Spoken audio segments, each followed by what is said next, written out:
मूछें हो तो नथुलाल जी जैसी हो, वरना ना हो। वो 80 का दौर था जब अमिताभ बच्चन और निर्देशक प्रकाश मेहरा दोनों का करियर उरूज पर था। उन दिनों अमिताभ बच्चन वर्ल्ड टूर पर थे। दोनों हवाई विमान से न्यूयॉर्क से त्रिनिदाद जा रहे थे। अमिताभ बच्चन ने अपने ब्लॉग पर बताया था कि प्रकाश मेहरा ने उन्हें ये सुझाव दिया था कि हमें बाप बेटे के रिश्ते पर एक फिल्म बनानी चाहिए जिसमें बेटा शराबी हो। इस तरह फिल्म की कल्पना अटलांटिक महासागर के ऊपर करीब 35,000 फीट की ऊंचाई पर हुई थी। इससे पहले दोनों जंजीर, हेरा फेरी, खून पसीना, मुकद्दर का सिकंदर, लावारिस, नमक हलाल जैसी फिल्म कर चुके थे। फिल्म शराबी में अमिताभ बच्चन का वो स्टाइल काफी मशहूर हुआ था, जहां वो अक्सर अपना एक हाथ पतलून की जेब में रखा करते थे और दूसरे हाथ से अदायगी किया करते थे। दरअसल ये स्टाइल नहीं था, बल्कि उन दिनों अमिताभ बच्चन का हाथ दिवाली में बम फटने से बुरी तरह से जल गया था और इसी वजह से वो एक हाथ पतलून की जेब में रखा करते थे और दूसरे हाथ से अपने एक्टिंग की अदायगी किया करते थे। फिल्म शराबी के इस गाने दे दे प्यार दे की शूटिंग के बारे में एक दिलचस्प बात जयाप्रदा ने टीवी शो इंडियन आइडल में बताया था। अमिताभ बच्चन वाकई लेजेंड हैं। शराबी फिल्म करते वक्त उनका हाथ जल गया था, लेकिन अमित जी ने जले हुए हाथ से ही अपने लिए एक स्टाइल क्रिएट कर ली। उन्होंने अपना हाथ जेब में रखकर एक रुमाल के साथ उस गाने को शूट किया था। अपने एक ट्वीट में अमिताभ बच्चन ने लिखा था कि मानवीय शरीर के अंगों में से उंगलियों को रिस्ट्रक्चर करना बहुत ही मुश्किल काम है। दिवाली में बम फटने से मेरा हाथ बुरी तरह से घायल हो गया था। अपना अंगूठा उंगली की तरह हिलाने के लिए भी मुझे 2 महीने लग गए थे। उन दिनों आम तौर पर हीरो को घोर शराबी के तौर पर नहीं दिखाया जाता था जब तक विलन या वैम्प ने कुछ साजिश के तहत न पिला दी हो। हीरो नैतिक तौर पर सीधा साधा होता था और वो गीत गाया करता था, समाज और परिवार के प्रति अपनी जिम्मेदारियां निभाता था। और शराबी फिल्म में ये बात बिल्कुल अलग थी, बल्कि इस फिल्म में हीरो पियक्कड़ था जिसे अच्छा नहीं माना जाता था। इसके बावजूद शराबी में पब्लिक की सिंपैथी हीरो के साथ ही थी, क्योंकि वो हर स्तर पर मानवीय नजर आता था, बावजूद इसके कि वो हर वक्त नशे में डूबा रहता है। शराबी एक ऐसे अमीर, बिगड़ैल और नेक दिल लड़के की कहानी थी जिसके पास बाप की बेशुमार दौलत तो होती है, लेकिन बाप का प्यार नहीं होता।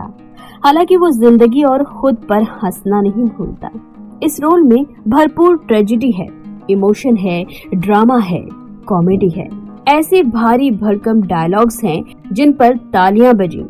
ऐसे जज्बाती पल हैं जो दिल को छू जाएं। की जिंदगी जो है खाली बोतल से भी बदतर है, उसका कोई एहसास नहीं। एक्टिंग के इतने सारे पहलुओं को समेटकर तश्तरी पर एक साथ रख देना ही इस रोल में अमिताभ बच्चन की खूबी थी। शराबी ऐसी फिल्म थी जिसमें अमिताभ के रोल में नेगेटिव और पॉजिटिव दोनों शेड थे।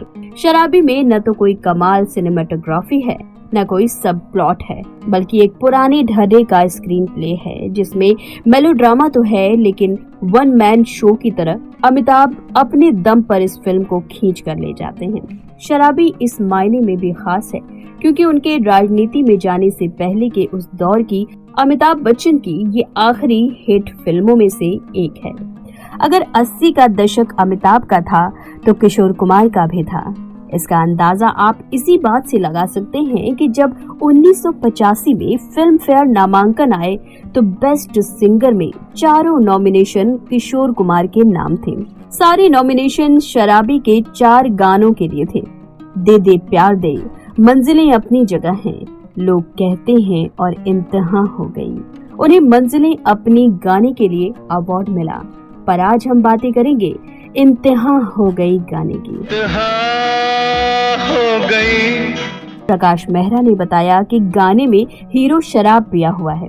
तब किशोर दा बोले कि जब इंसान शराब पीता है तो वो ठीक से खड़ा भी नहीं रह सकता, वो लेट जाता है।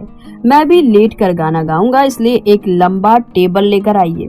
और किशोर दा उसी टेबल पर लेट गए और सर पर हाथ रख के गाना रिकॉर्ड करने लगे। इस गाने में वो गाते हैं, इंतहा हो गई इंतजार की, और इस हाय ने पूरे गाने को ही बदल कर रख दिया। उस हाय में जो एक्सप्रेशन किशोर दा ने डाले थे, ऐसा लगता था कि वाकई उन्होंने पी हुई है।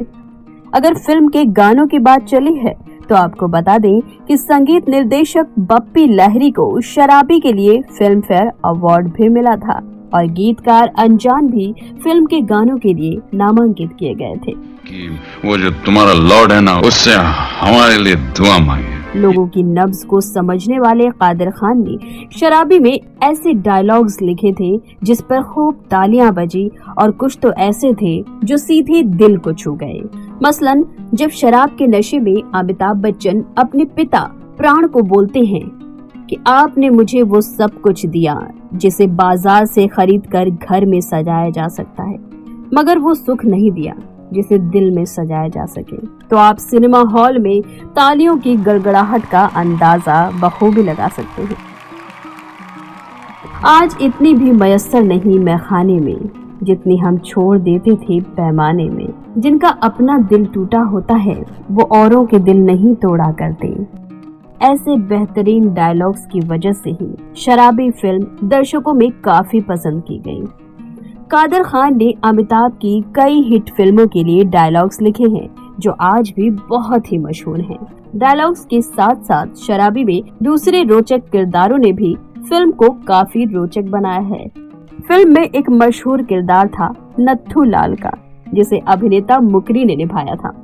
मुझे हो तो नत्थू लाल जैसी हो वरना ना हो, ये डायलॉग आज भी मीम्स में आपको सुनने को मिल जाएगा।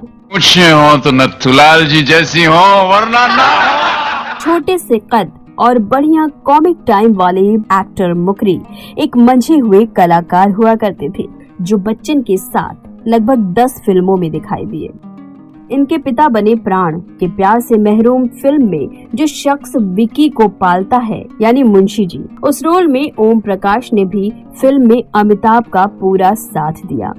एक अक्खड़ पिता के तौर पर प्राण की अदाकारी को तो लोगों ने इतना पसंद किया कि ये किरदार आज भी लोगों के बीच बहुत पसंद किया जाता है। अभिनेत्री जया प्रदा भी तब सरगम, कामचोर और तोहफा फिल्म के बाद मशहूर हो चुकी थी। फिल्म में एक खुददार कलाकार के तौर पर जया प्रदा को काफी पसंद किया गया।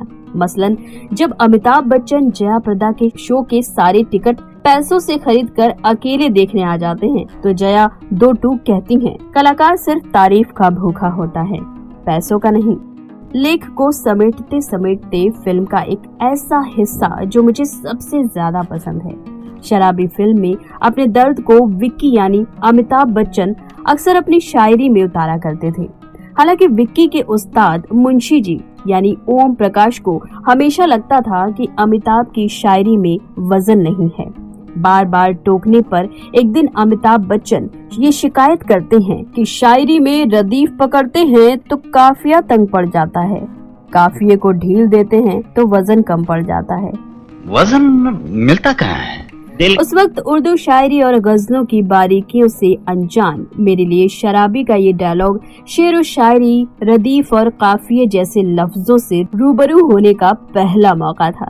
ये शराबी फिल्म ही थी जिसके जरिए मैंने कम उम्र में जाना कि रदीफ क्या है और गजल की हर पंक्ति में आखिर में आने वाली एक जैसी बात को रदीफ कहा जाता है।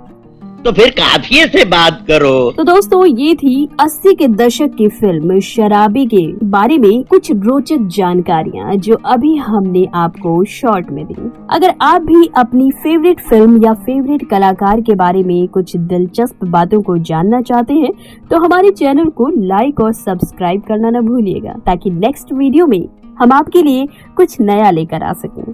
तो इसी के साथ दीजिए सीमा शाही को इजाजत। मिलेंगे नेक्स्ट वीडियो में, तब तक के लिए नमस्कार। हमारे बचपन से लेकर जवानी तक